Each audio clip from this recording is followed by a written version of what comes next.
নির্বাচনের ব্যাপারটা আসি যে উনি সভাপতি হয়েছেন। ইটস এ আমি বলবো এটা একটা সেরিমোনিয়াল অ্যাচিভমেন্ট। এটার মধ্যে আমাদের খুব দেশ হিসেবে তেমন পাবার কিছু নাই। এটা আমরা শুধু বলতে পারি যে আমাদের এবছরের যে যত জাতিসংঘের যে অধিবেশনগুলি হবে, সেই অধিবেশনগুলির একটা তো হলো বাৎসরিক অধিবেশন যেটা হয় সেটা সে সভাপতিত্ব করবে, এটা ঠিক। কিন্তু অন্যান্য যদি জেনারেল অ্যাসেম্বলি ডাকা হয় তাহলে উনি এটা সভাপতি এটা একটা ডেকোরেটিভ পজিশন আর কি। আমি এর থেকে বেশি কিছু দেখি না। এখন আপনি যে প্রশ্নটা করেছেন যে উনি পররাষ্ট্রমন্ত্রী হিসেবে কি করলেন, আসলে একটা দেশের আপনার কিন্তু রাষ্ট্রের যে প্রধান নির্বাহী তিনি কিন্তু ঠিক করেন আসলে দেশের স্ট্র্যাটেজি, তার ফরেন পলিসি স্ট্র্যাটেজি কি হবে, তার সিকিউরিটি স্ট্র্যাটেজি কি হবে, তার আপনার ইকোনমিক স্ট্র্যাটেজি কি হবে, তার ট্রেড স্ট্র্যাটেজি কি হবে, এগুলো কিন্তু সব কিন্তু তারা এটা আসলে একটা অ্যাকচুয়ালি মাথা থেকে আমি বলবো যে একটা অফিস থেকে কিন্তু এটা উৎপত্তি হয়।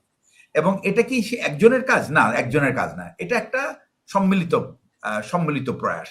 এটা একটা রাজনৈতিক দলের দেশকে নিয়ে চিন্তা ভাবনার বহিঃপ্রকাশ। সুতরাং আপনি যেখানে যা দেখেন, যেখানে যে অনিয়ম দেখেন, যেখানে যে আপনি ছন্দপতন দেখেন, আমি মনে করি এই ছন্দপতনটা হলো একটা কনসার্টেড যে প্ল্যান বা পরিকল্পনা নাই, এটাই তার বহিঃপ্রকাশ।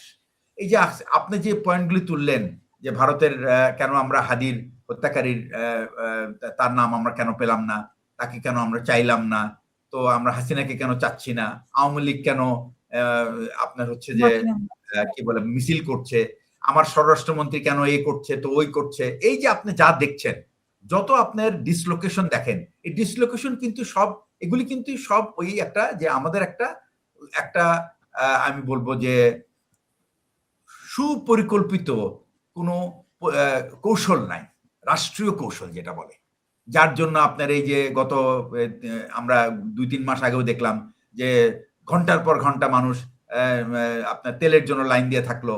তো আপনার এরপরে দেখবেন এখন সারের প্রবলেম হয়ে যাবে, তারপরে আরো বহুত প্রবলেম আপনি দেখতে থাকবেন সামনে।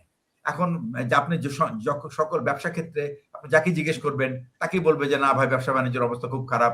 এখন আমরা তো কিছু আমরা আপনি আপনি অনেক অনেক ফ্যাক্টরি, বিশেষ করে ওষুধ ফ্যাক্টরিগুলি অনেক ইউনিট তারা বন্ধ করে, কিছু কিছু ওষুধ বাজারে এখন পাওয়া যাচ্ছে না, কারণ কাঁচামাল আসতেছে না, এবং কাঁচামালের দাম এত বেশি যে তারা এটা আনতে পারছে না। অনেক সময় এলসি খোলার পরে যে দামে এলসি খোলা হয়েছে সেই দামে আর সাপ্লায়ার মাল দিচ্ছে না, কারণ তার কাছে এই দামে সে মাল দিতে পারবে না, জ্বালানি খরচ বেড়ে যাচ্ছে। তো এই যে পুরো ব্যাপারটা, আমি আপনাকে এর আগেও একটা জিনিস বলেছিলাম যে একটা রাষ্ট্রের কিন্তু চলে এটা আপনার আমরা যে আপনি যা দেখছেন এগুলি কিন্তু এক ধরনের রোগ। যেমন গায়ে যখন ফোড়া হয়, ফোসকা হয়, চুলকানি হয়, এটা কিন্তু এটাকে বলে ম্যানিফেস্টেশন আর কি, মানে একটা রোগের লক্ষণ। গায়ে জ্বর আসে কেন? আমার ইনফেকশন আছে কোথাও, এই জন্য গায়ে জ্বর ওঠে। আপনি যদি ইনফেকশনের ট্রিটমেন্ট না করেন তাহলে কিন্তু আপনার জ্বর ভালো হবে না। সুতরাং আপনার ভেতরের যে সমস্যা সেইটাকে আপনাকে আঘাত করতে হবে, সেটাকে ট্রিট করতে হবে, তাহলে আপনি আর রাষ্ট্রের যে সমস্ত অসঙ্গতি দেখতে পান আপনি বিভিন্ন ক্ষেত্রে, সেটা আপনি দেখতে পাবেন না। আপনার কাছে এখন যে প্রশ্নগুলি দাঁড়াচ্ছে এগুলি সাধারণ মানুষের প্রশ্ন, কেন এরকম হচ্ছে? আমারও প্রশ্ন। আমার ভাই ডক্টর মঞ্জুর চৌধুরী আছেন, উনি আমার থেকে অনেক বেশি অভিজ্ঞ, অনেক কিছু দেখেছেন, অনেক কিছু জানেন, অনেক বিষয়ের নীতি নির্ধারণী বিষয়ে উনি ইনভলভ ছিলেন, উনি অনেক কিছু জানবেন। তো উনিও এটা আমার সাথে ইনশাল্লাহ একমত হবেন যে রাষ্ট্র যদি একটা কোনো সমন্বিত কৌশল না থাকে সেই রাষ্ট্র কিন্তু টিকে থাকতে পারবে না। এটা এখন এই পয়েন্টটায় আসি। রাষ্ট্রের কিন্তু রাষ্ট্রপ্রধানের প্রথম কাজ হলো সে তার নিরাপত্তা এবং সার্বভৌমত্ব কৌশলটা সে প্রথমে ঠিক করবে, কারণ তার রাষ্ট্রই যদি নিরাপদ না থাকে তাহলে কিন্তু বাকি কারোই রাজনীতি চলবে না এখানে। সেকেন্ড হচ্ছে আভ্যন্তরীণ যে সমস্ত দ্বিধাদ্বন্দ্ব আছে সেই দ্বিধাদ্বন্দ্বের প্রতি যে দ্বন্দ্বগুলি আছে সেই দ্বন্দ্বগুলির প্রতি খুব সূক্ষ্ম নজর রাখতে হবে, এবং সেই দ্বন্দ্বগুলিকে যেন কখনোই বাড়তে দেওয়া যাবে না, এটাকে ছোট করে আনতে হবে, এটাকে কমায় আনতে হবে। সেটার জন্য আপনার সকল পক্ষকে সাথে নিয়ে যেতে হবে। আপনি ভাই একটা দেশ একা একা চালানো যায় না। আপনি একটা সংসদীয় গণতন্ত্রে সরকার পক্ষ যেমন একটা খুবই important part of a country, বিরোধী পক্ষও কিন্তু একটা খুবই ইম্পর্টেন্ট পার্ট।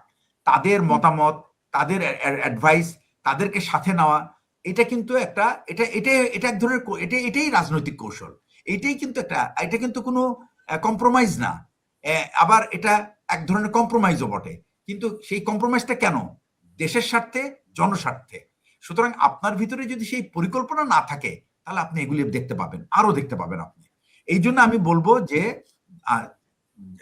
মাননীয় প্রধানমন্ত্রী উনি যদি সত্যি সত্যি আগামী 5 বছর খুব সুচারুভাবে দেশের শাসন চালাতে চান, তাহলে উনাকে কতগুলি ব্যাপারে খুব স্পষ্ট হইতে হবে। একটা জিনিস আপনি মনে রাখেন, এই দেশের সমস্ত অস্থিরতার মূল কিন্তু বেকারত্ব।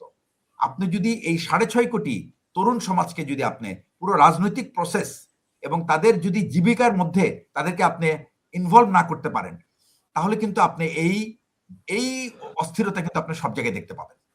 কারণ তারাই কিন্তু এই অস্থিরতার প্রধান উৎস হয়ে দাঁড়াবে। সুতরাং এই জায়গাটায় আপনাকে প্রথম নজর দিতে হবে।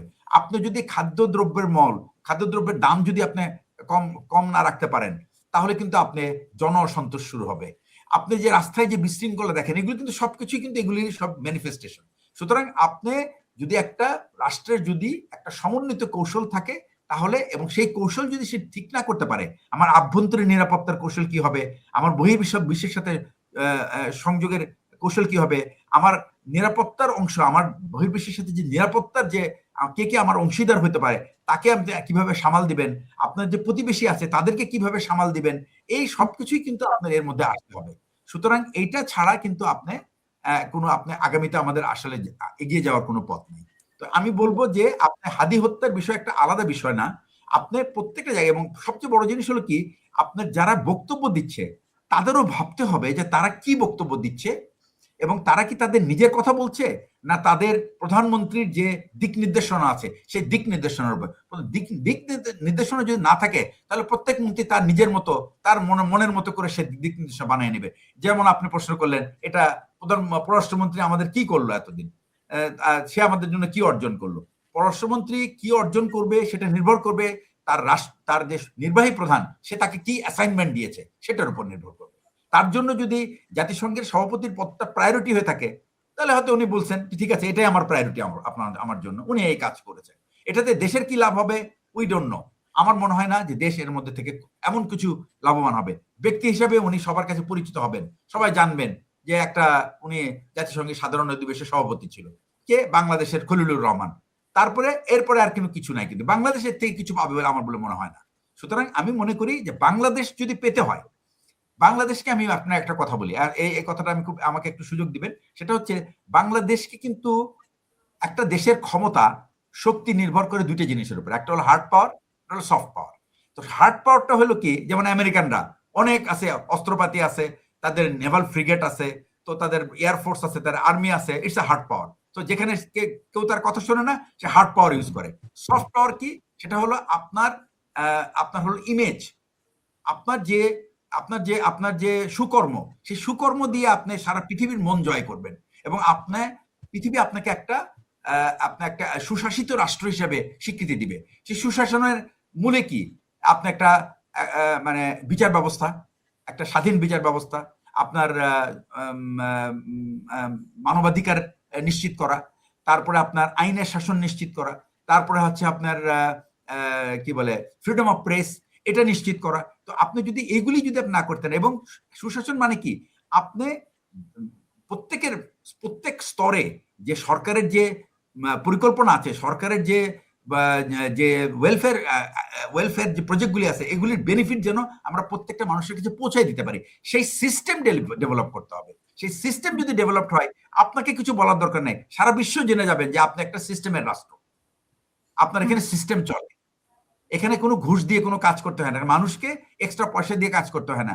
রাষ্ট্র তার সিস্টেমকে পরিচালনার জন্য সুচারুভাবে সে তার ব্যবস্থা করে রেখেছে। তো আপনি যদি এটাই নিশ্চিত না করতে পারেন, আপনি সফট পাওয়ার বাংলাদেশের জন্য soft power is the only way to convince rest of the world যে কেউ আপনার উপরে অতিরিক্ত প্রেসার দিতে পারবে না। এটা ছাড়া বাংলাদেশকে এগিয়ে যাওয়ার আর কোনো পথ নাই। বাংলাদেশের পক্ষে হার্ড পাওয়ার অর্জন করে মানুষের সাপোর্ট আদায় করা সম্ভব না। বাংলাদেশের মানুষকে যদি আপনি বাংলাদেশকে যদি মুখ উজ্জ্বল করতে হয়, তাহলে আপনাকে এই সমস্ত বিষয়ের দিকে আপনার নজর দিতে হবে। সেই নজরের মধ্যেই আপনার ইমেজ ইমপ্রুভ করবে, আপনি আপনার ট্রেড, আপনি প্রেফারেন্স পাবেন, সব জায়গায়